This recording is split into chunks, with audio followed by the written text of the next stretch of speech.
I'd like to thank the organizers of the All Indian Ophthalmological Society and Congress for inviting me to speak. I'll be speaking today on the changing landscape of facial aesthetic surgery. As we all know, aesthetic patients require extra time, extra patience, and extra understanding. This talk will cover how to apply your best gifted faculties as an aesthetic surgeon, and we'll cover anatomic tips, understanding of the aging process, learning from suboptimal outcomes, and aesthetic trends. The challenges are how to succeed in an aesthetic environment where we can offer no guarantee, but perfection is expected. And I think it's best to learn from what others have said about this. The Dalai Lama had a great quote, "If you can, help others. If you cannot do that, at least do not harm them." Anatomy is destiny. This is an example of some of the anatomic relationships of the SMAS and SOOF. These are some dissections I performed as a fellow many, many years ago. On slide left, we see the SMAS, or superficial musculoaponeurotic system, in this cadaver. On a higher magnification view, we see that the SMAS is anchored in several points along the lateral orbital rim.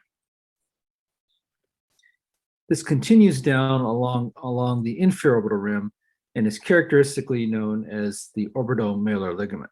This is a transition zone between the lower eyelid and cheek, creates a demarcation line, and because of this connective tissue supportive system, there's less submuscular fat, which is leading to an area of fat atrophy. This is a clinical examination of a photo shown on slide left, showing these demarcation lines, and on higher anatomic dissection taken from a photo of Dr. Mark Lucarelli's classic article on midfacial aging, we see the lamellar nature of the orbitomalar ligament. Understanding of the aging process involves multiple areas of thought. We see deflation along the inferior orbital rim, and we notice on clinical photo, best seen in side view, that this area becomes unmasked along the inferior orbital rim. This is particularly noted in this anatomic cross-section where we see the SMAS overlying the bony structures. You can see along the SMAS, there's a large area of both premuscular and submuscular fat. However, along the condensation of these ligamentous fibers along the infraorbital rim, there's a paucity of fat, hence leading to this area of demarcation.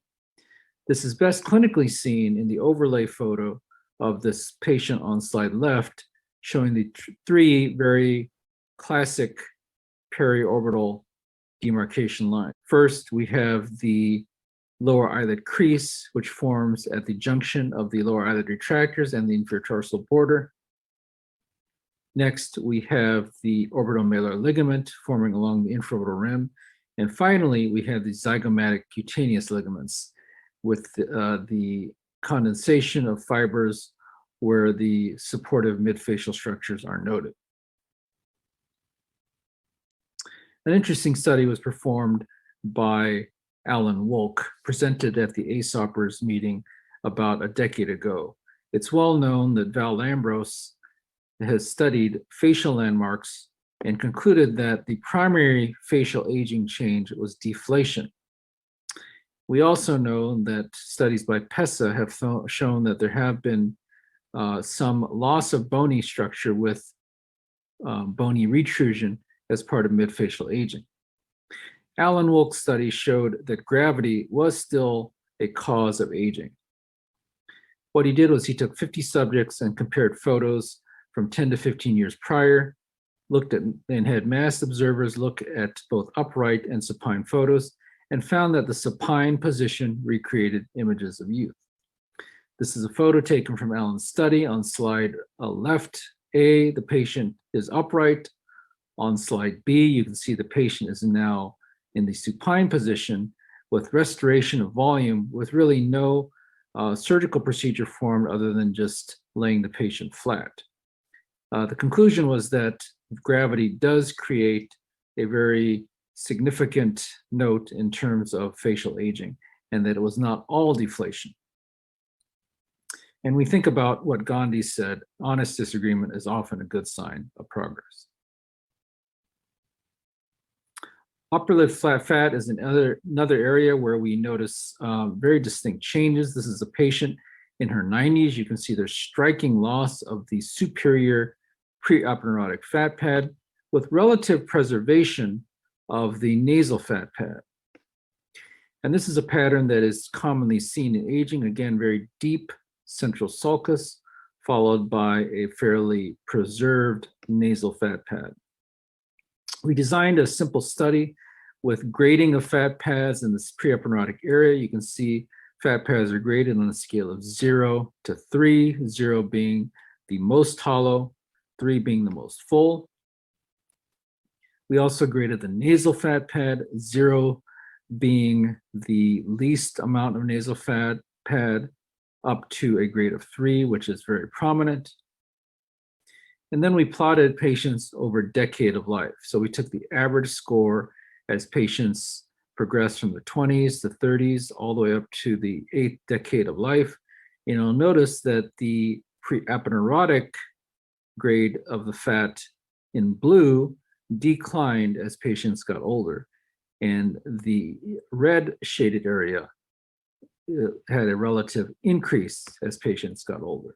Hence, the nasal fat pad did appear to be relatively age resistant, whereas the preaponeurotic fat pad was noted to be more atrophic. How does this affect our clinical care? Well, in general, when we perform blepharoplasty, we prefer to preserve the preaponeurotic fat as much as possible. We can conservatively remove the nasal fat, and we can also use the nasal fat as a graft if we would like to use this to fill in other areas.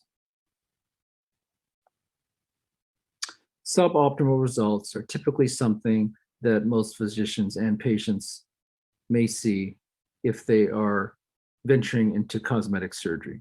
And it's best that we use this opportunity to learn how we can avoid these results in the future. We have the obligation to provide the highest level of care for our patients as primary surgeon, and we have to be diplomats and care for the complications of others should they happen. This is an example of a patient who underwent previous lower lid blepharoplasty, and as you can see, perhaps with the overzealous removal of skin and possibly the inattention to lower eyelid laxity, this patient developed severe lower eyelid retraction and canthal dystopia. With reconstruction of the midface, hard palate grafting, and canthoplasty, we were able to successfully alleviate this problem and help the patient with their exposure. Injectables are here to stay. There may be newer materials, which could be longer lasting, and there could be the class of completely newer agents such as KIKKAWA, which is FDA approved for the improvement in neck fat. But be wary of the newest and best to come out. Progress in medicine takes time. Patient safety must be paramount, and be wary of any marketing or new technologies which are often done for economic gain. What will have staying power is surgeons that will learn to perform the same procedures through smaller incisions, creating faster healing time and minimal downtime. Learn skills rather than purchasing the latest and greatest gadget to come out. This is an example of being wary to embrace the newest trend. This was back in 2006, where a machine called the Rytec Plasma Portrait was marketed to regenerate skin using pulses of nitrogen gas. At the time, the original asking price was $65,000, and as recently seen on eBay, it could be purchased for as little as $2,500. So always remember that it's a privilege to take care of any patient. Experienced patients know what is best for patients. And remember the Dalai Lama's sage wisdom: if you cannot help people, at least do them no harm. Thank you very much.